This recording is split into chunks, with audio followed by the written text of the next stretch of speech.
Hoy tenemos la oportunidad de empezar a construir un resumen. Este término no es nuevo para nosotros y estoy segura que a lo largo de nuestra vida como estudiantes hemos elaborado múltiples resúmenes. Pero hoy vamos a profundizar esas habilidades escriturales en torno a este tipo de textos. Todos sabemos que un resumen es un nuevo texto que he creado. Un resumen es la versión de un texto que he leído y me he tomado la tarea para construir el resumen de destacar los puntos o la información más importante de ese texto que leí. Díaz Barriga y Hernández nos comentan que un buen resumen debe comunicar las ideas de manera precisa y ágil. Quiere decir que si estoy leyendo un resumen y este es algo extenso y presenta ideas muy vagas, entonces está mal elaborado.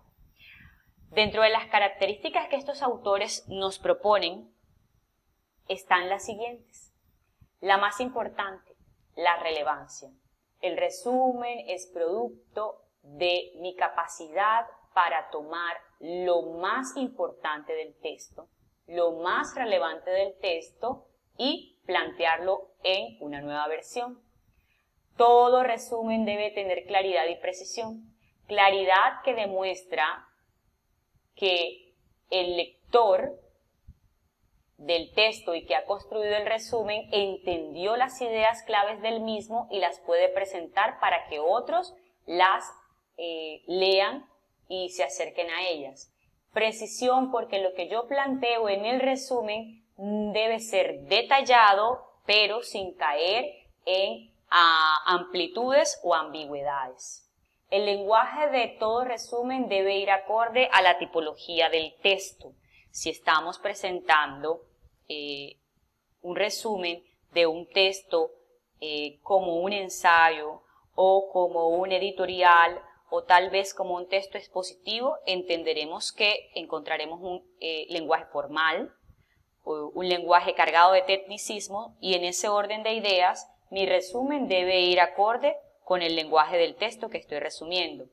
Si me tropiezo con un texto de lenguaje informal al que le debo hacer resumen, pues deberé utilizar el mismo tipo de lenguaje para poder hacer un resumen fiel a ese modo o uso del lenguaje que se presenta en el texto que estoy tomando como referencia. Otra característica importante es la objetividad.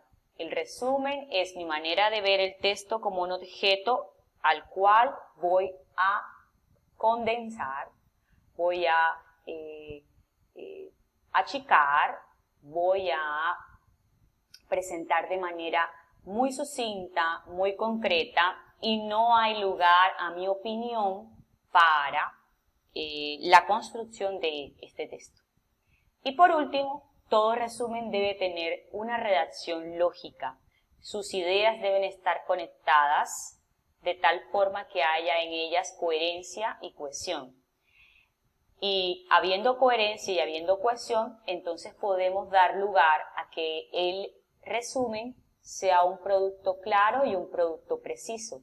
La puntuación, la ortografía y la manera en que concateno o entrelazo las ideas serán las que permitirán que la redacción de mi resumen esté planteada desde un sentido lógico. Para elaborar un resumen tenemos 3 pasos importantes. En este video vamos a hablar del paso número 1 y del paso número 2. Previo al paso número 1, ya sabemos que es tarea de quien va a resumir leer el texto a resumir. Y luego de resumirlo, entonces debe empezar el primer proceso. El primer momento que es la jerarquización de las ideas.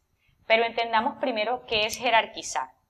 Cuando hablamos de jerarquizar, nos estamos refiriendo a mi capacidad para ordenar u organizar un grupo de objetos, un grupo de ideas, un grupo de elementos atendiendo a su importancia y organizándolos de más a menos, teniendo en cuenta qué es más relevante hasta llevar al menos relevante, qué es más importante hasta ir al menos importante y en ese orden entenderemos que el primer elemento será el de mayor relevancia y los demás estarán subordinados a ese primer elemento. Esta categorización jerárquica de las fichas de ajedrez nos muestra entonces que la reina es la ficha más importante y que las demás fichas están en escala inferior debajo de ella, pues precisamente por los movimientos que con ella se pueden hacer, que no son mayores a los que tiene la ficha reina. Así pasa con los textos. En los textos vamos a encontrar muchas ideas y mi tarea como escritor que resume será el de determinar cuáles son las ideas relevantes del texto y cuáles son las secundarias que deberé suprimir u oprimir. Bien, un esquema que nos puede servir es el que observamos acá abajo. Jerarquizamos porque somos capaces a la hora de resumir de determinar cuál es la idea principal del texto y cuáles serán entonces las ideas secundarias de ese texto. Ideas principal y ideas secundarias serán mi materia prima para elaborar el resumen. El ejercicio de jerarquizar lo puedo desarrollar a través de dos estrategias. La primera de ellas es el subrayado. Subrayar no es más que pasar una línea por debajo del renglón del texto que estoy leyendo.